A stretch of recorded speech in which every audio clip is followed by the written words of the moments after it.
Michael Dermer here, and this lesson is all about finding playgrounds where nobody else is playing. You know, as entrepreneurs, we don't have all the capital and resources that everybody else has, so how do we find these unique places where we can win? So let's get into it. So what does it mean to find playgrounds where nobody else is playing? So if you think of the basic premise of being an entrepreneur, right? Most of the time, it means we don't have the money, the resources, or the distribution channels that larger organizations have, right? So if we just go through the normal channels that everybody else goes to, right, it's going to be really difficult for us to compete, even when we have a great or unique product or service.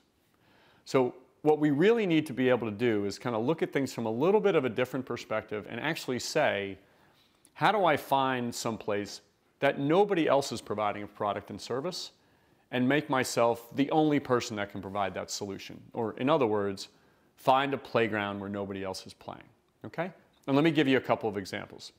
Let's say, for example, I went to large department stores like Macy's and Bloomingdale's and said, hey, I've got this amazing new red dress.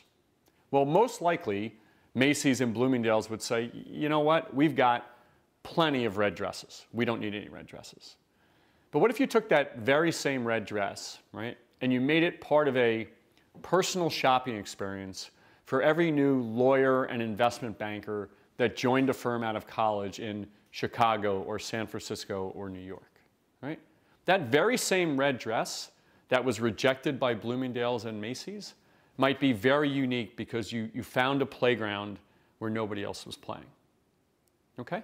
I'll give you another example. I was doing some work with a company that provided health and wellness solutions, right?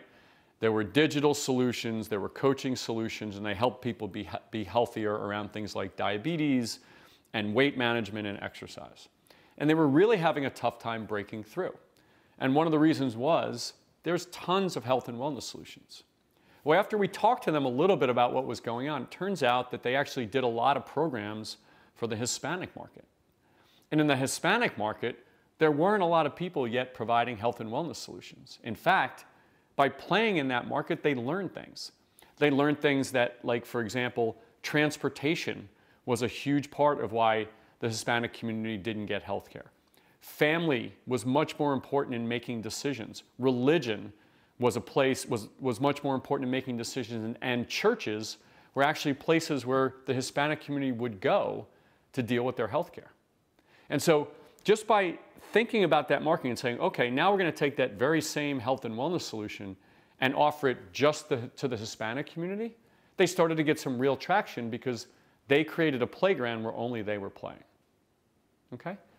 Remember, a lot of times people will tell us that if, for example, if we're a social media consultant, we should go to the LinkedIn group where every other social media consultant is. Or we should go to the meetup group where every other social media consultant is. But what I would say to you is, if you have less resources than anyone else, why would you show up where all your competition is? Why wouldn't you find a playground where nobody else is playing?